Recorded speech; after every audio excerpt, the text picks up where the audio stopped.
విదేశీ పర్యటనకు వెళ్లిన ఓ మహిళకు భయానక అనుభవం ఎదురైంది. ఆమె బస చేసిన హోటల్ గదిలోకి వెళ్లిన ఆమెకు ఊహించని పరిణామం ఎదురైంది. ఆ భయానక అనుభవాన్ని తన ఇన్స్టా వేదికగా పంచుకున్నారు. అత్యంత సురక్షితమైన దేశాల్లో ఒకటిగా పేరు పొందిన జపాన్లో పర్యటన కోసం థాయిలాండ్కు చెందిన నటాలిసి తక్సిసి అనే మహిళ ఒంటరిగా వెళ్లారు. అక్కడ తాను బస చేస్తున్న హోటల్ గదిలోని మంచం కింద ఓ గుర్తు తెలియని వ్యక్తి దాక్కుని ఉండటాన్ని చూసి ఒక్కసారిగా భయాందోళనకు గురైంది.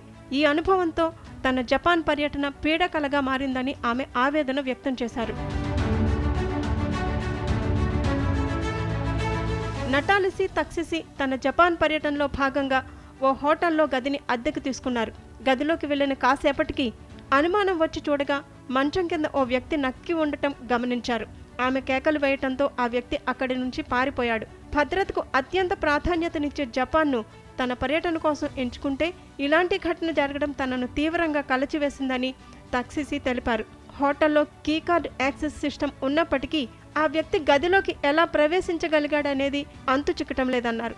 ఈ సంఘటనపై హోటల్ సిబ్బందికి ఫిర్యాదు చేయగా వారు పోలీసులను అప్రమత్తం చేశారు. అయితే ఆ తర్వాత కూడా ఆమెకు పలు ఇబ్బందులు ఎదురయ్యాయని తెలిపారు. హోటల్ ప్రాంగణంలోని సీసీటీవీ కెమెరాలు పనిచేయటం లేదని సిబ్బంది చెప్పటం గమనార్హం.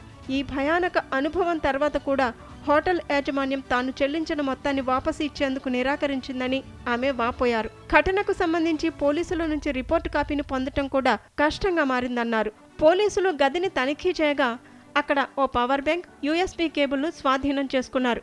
ఆ రాత్రికి ఆమె వేరే హోటల్కు మారినప్పటికీ ఈ ఘటనపై హోటల్ యాజమాన్యం స్పందించిన తీరుపై అసంతృప్తి వ్యక్తం చేశారు. ఈ మొత్తం ఉదంతాన్ని వివరిస్తూ నటాలిసి ఇన్స్టాగ్రామ్లో ఓ వీడియో పోస్ట్ చేశారు. ఏపీఏ హోటల్ కోసం తాను $510 ఖర్చు చేశానని ఆమె ఆ పోస్టులో పేర్కొన్నారు. ఈ వీడియో సోషల్ మీడియాలో వైరల్ కావడంతో నెటిజన్లు తీవ్రంగా స్పందించారు.